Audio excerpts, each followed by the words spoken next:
When you hear the word sustainability, you're likely to think of climate change and the environment. And you may even tune out because, well, it's a loud issue and one where many of us aren't even sure where to begin.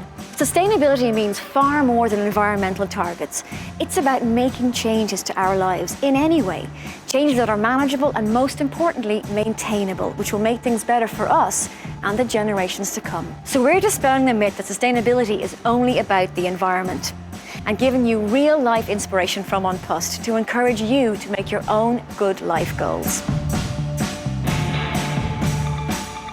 David, Post is a leader in sustainability in Ireland and internationally, but is sustainability still a key issue for global postal companies? It's very much at the core of it. Postal organisations have actually found themselves, partly by accident, but partly by design, at the heart of sustainability. And I think it's because postal people, it's an old industry. They're in every community around the globe, visiting every house.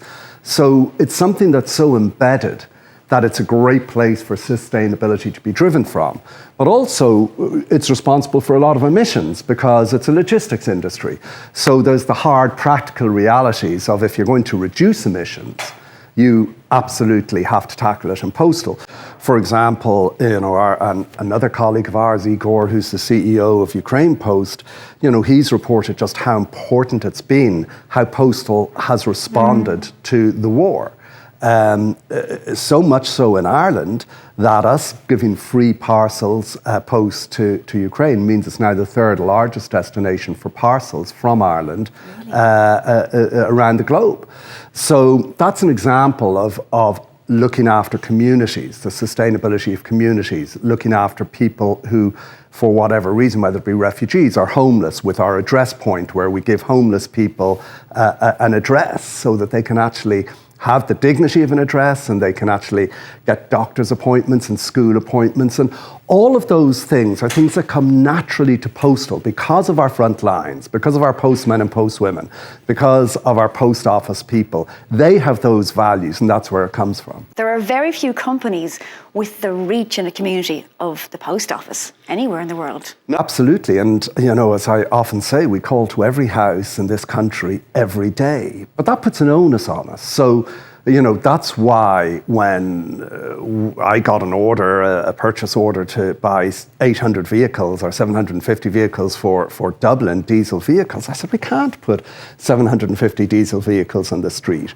And so we purchased electric vehicles. And now Dublin became the first city in the world with zero emission postal deliveries.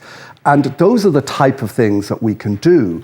But it all comes from that relationship. You're absolutely right, that relationship in communities. That's what drives that. Sustainable goals, if you look at the UN Sustainable Goals, just one is climate action. There are 16 others. Now, we follow 5 of them. The one that in many ways is most important to me is decent work.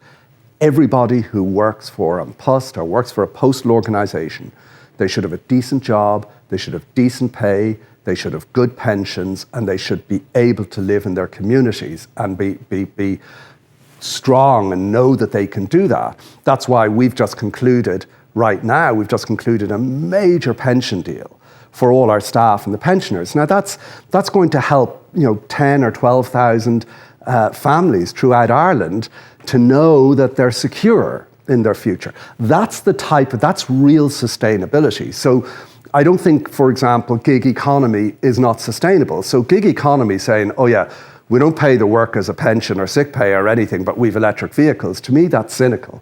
You actually have to do both. David, where do I send my CV? Well, funnily, we're moving this year. We're moving our HQ down to the EXO building. That's a big move. It's a massive move and it's a massive modernisation. First of all, it's a fantastic sustainable building. It's got the highest platinum ratings and it's got a roof garden where they've planted grass, the seeds that have come from Dollymount Strand, because they can withstand the winds coming off Dublin Bay. So that's some biodiversity. I love having that in the building, having that biodiversity, which is another big issue in terms of sustainability. But it also is about decent work, that people have a good work environment, that we can collaborate, and it's all about collaborative spaces, about shared spaces.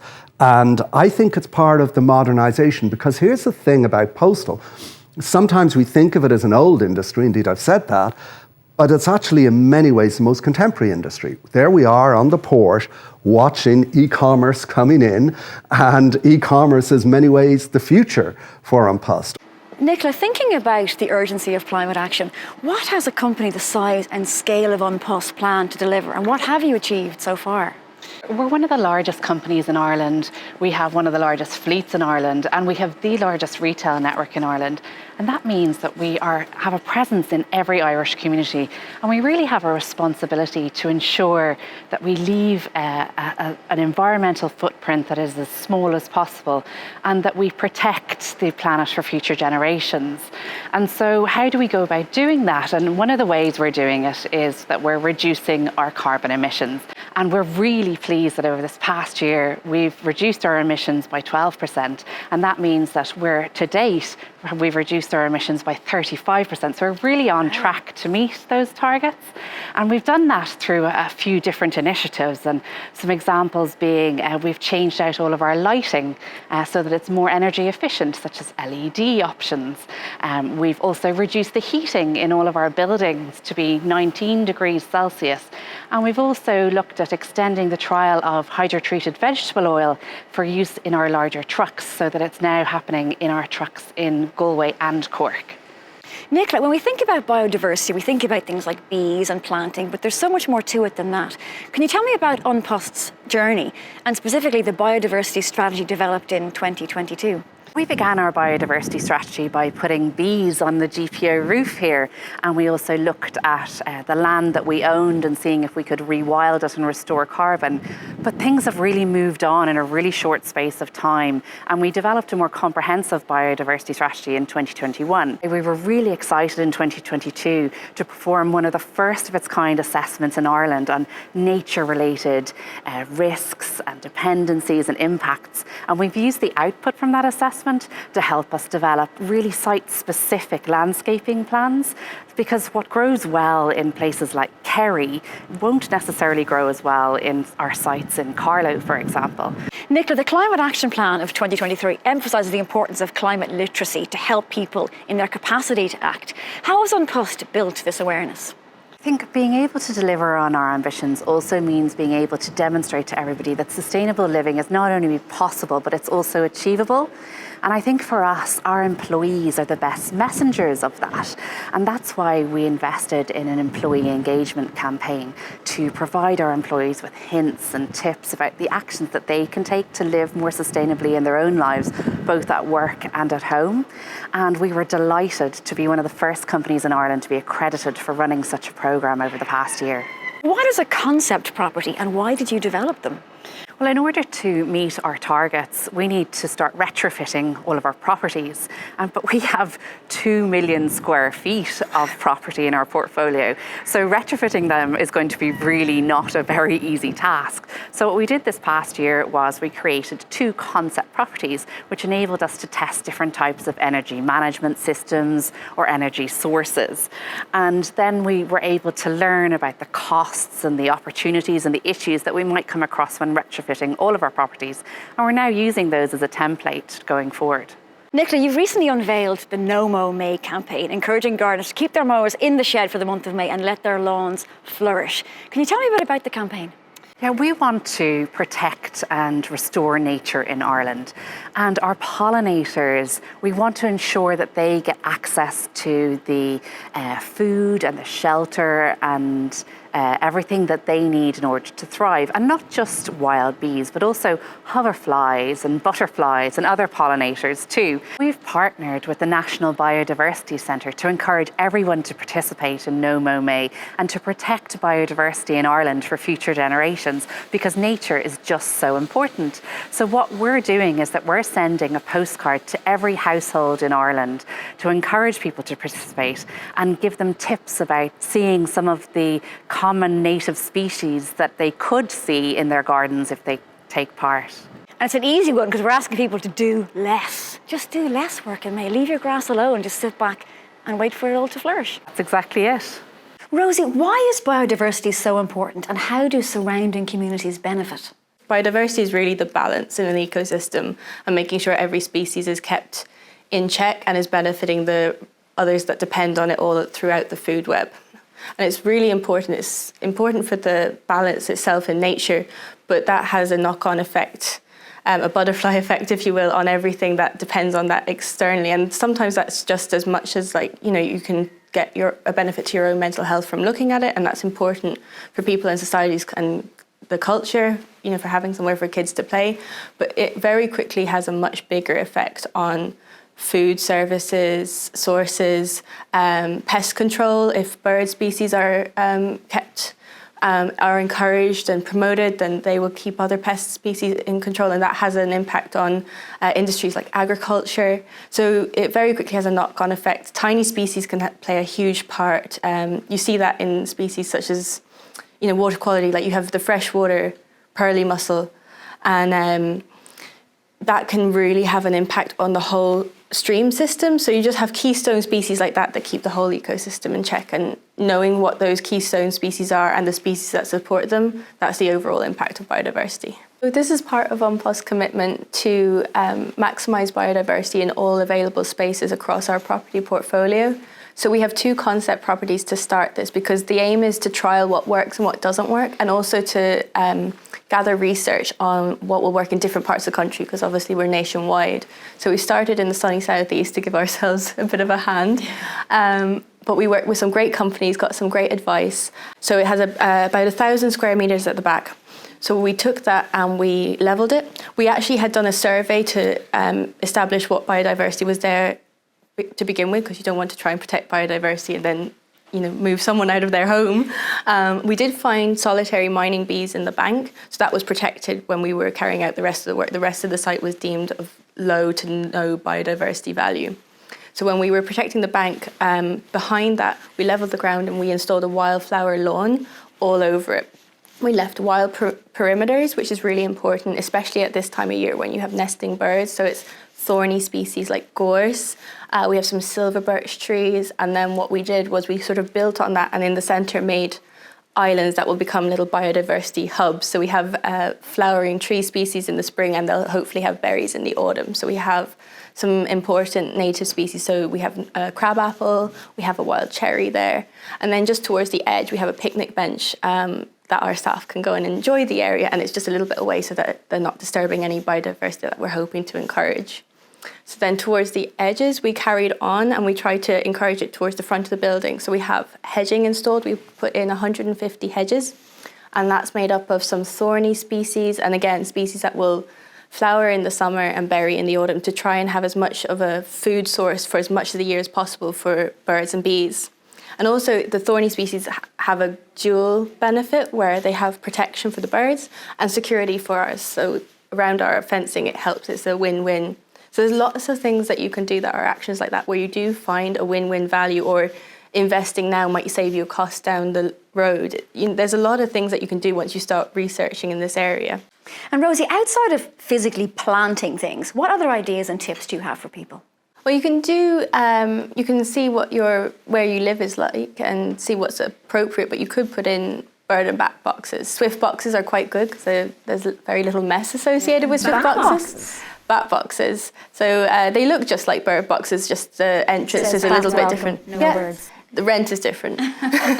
But we've tried to put 2 bat boxes and 2 swift boxes in different locations in our site, and we'll just move them if we don't find that they're in the correct spot. So it's just sort of trial and error with that, and you can see what your roof is appropriate for and what species would be best suited, and then you can look up online and say, are they better for a south aspect or a north facing aspect, and just see what you can do. But most of the time, outside of putting something in like that, the best thing you can do is to do nothing at all. Like if you just let certain areas get wild, like the way we left our perimeters wild, leaving things alone is often good, as long as it's the right type of thing. So Mow May is a great example of that. And that's the idea of that is May would be a window to the summer where plants are at their optimum for just shooting up, and they have a burst of energy while they grow. And if you just leave your lawns for that month, you should see more and more little wildflowers popping up. And that would be great for biodiversity. It's at a really important month where they need a food source as well. And it's great news for anyone who's on lawn mowing duty. Yeah, so sometimes the best thing to do is nothing at all. Yeah, just Amazing. leave things alone. Because it's a very fine balance, isn't it? I mean, it sounds quite simple, but actually it's all very balanced, like you say, and even some people might not even understand what a non-native or invasive species is. So it's just about teaching people what they can do and how they can help, even on quite a small level, I suppose. Exactly. Like knowledge is very important for that, because there can be a lot of good intentions that actually accidentally do damage. For example, we had some issues with wildflower season, people wanting to, be a part of that and put it in their gardens and spread them. But if they were buying non-native wildflower seeds that were spreading, all of a sudden this became an issue in agriculture, and they just were invasive species then. So it's really about understanding what you're doing. Yeah. So Rosalinda, can you tell me about some of the things you and your colleagues are doing to have a positive impact in the communities where you work? One of the things that we do is Post uses electric vehicles, so that includes bicycles, vans and trucks. That obviously has a really good impact on the community because one, the exhaust fumes are not there anymore, so it's really clean in terms of the air. The noise, there's no more noise coming from the vans, which is lovely for kids playing and people just out and about in general. And the third thing is that as a driver, you act as a role model. So customers are really curious about electric vehicles because a lot of them haven't got their own electric car. So say, how does it work? How often do you need to charge it? Is it a good thing? And it's great to be able to talk to them. So they notice these things, the changes you're making? Absolutely, they do. Yeah. They're always very curious. Like they notice what time I get to their letterbox, so they definitely notice the van I drive, yeah. And what makes your job? In terms of my job, what makes my job is people and the environment. In terms of people, I really have a great sense of purpose working as a postie. I'm part of a community. People have welcomed me into their community. You're really a spider kind of in the web. You notice what's happening with people. Obviously, I deliver posts that keep people connected. But also, if there's something not exactly right, people trust you. And that's a real privileged position that I'm in. And in terms of the environment, this is my office. I love working outdoors. Okay, it does rain sometimes, but most of the time it's just lovely to be out and about. What other initiatives are you and your colleagues doing in the community? Postal is really active in the area of adult and children's literacy. So they've partnered up with the Dolly Parton Imagination Library. And what that means is that children between the age of 0 and 5 in Dublin and Cork receive a free book every month. So they get that book at home, and normally they may not have access to books. So they read those books with parents. They get used to books, to holding them, seeing the pictures, obviously looking at the words. And when they go to school, they've had a head start, and that's a wonderful thing. That wouldn't happen. It's a great initiative, but someone's got to actually deliver the books, and that's you guys. That's right. So I'm really proud of my colleagues. We deliver free books, obviously for that initiative, but also for World Book Day. And that's the same thing. Children in Ireland receive free books, and my colleagues deliver them. Some of the other initiatives Post is involved in includes the fact that people can send something for free to a person living in a nursing home or a person who is blind. You may have noticed as well that Ukrainians living in Ireland can send something to their loved ones in Ukraine for free. And finally, within Post, there's something called the VIP Awards. And VIP stands for Values in Practice. So we recognise and celebrate employees who've gone the extra mile, who really live out the Post values. And that could be saving somebody's life, that's one extreme, but also really making sure that Post gets there safely. We as colleagues can nominate our other colleagues, and there's a really lovely award ceremony. Heather, eliminating Post's gender pay gap for the second consecutive year is no mean feat, but these things don't happen by accident. What initiatives are put in place to achieve this? I suppose there's three key areas that we really focused on. The first one was around creating opportunities, and that was about, I suppose, levelling the playing field. We introduced a tool known as Texio, and that was about removing bias from any role profiles that we have. we simplified our job ads to take away the functional element and bring in more people-centric, I suppose, ads. And I suppose the key then, the third one was very much around, we introduced gender balance shortlist. So again, that would mean we would have more, I suppose, females, I suppose, in the final process and shortlisted for interview, etc. So made a big difference on that one. The second area was very much around enabling promotion. So we introduced the An Post Green Institute, and that is our leadership and development framework for, I suppose, supporting our future talent pipeline. And we also introduced learning pathways for all employees in An Post. So that means that everyone in An Post has access to development. They can, be promoted and move in their career as well. And finally, I think the last one, and probably my, if I'm allowed to say, my favourite initiative was around, I suppose, bringing about, change and promoting change. And that was where we hired a new diversity and inclusion manager, a talent and resourcing manager, and then we introduced our amazing Aspire Female Talent Acceleration Programme. And that programme has made such an impact to the women who've attended it. We've up to 55 people who've attended it so far, and it really focused on their needs. So all of those combined is really what contributed to us achieving zero pay gap.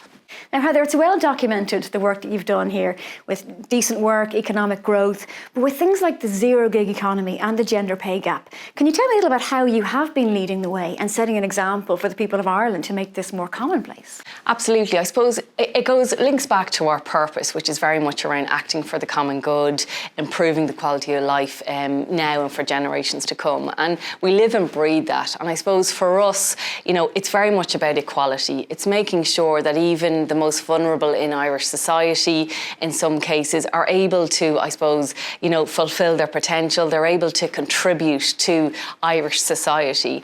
And for us as an organisation, An Post, by us leading the way, other organisations are starting to say, wow, An Post are serious about this. They're making things better. They want life to be better for everyone now and for generations in the future. The discussion around gender pay gap is a big one now.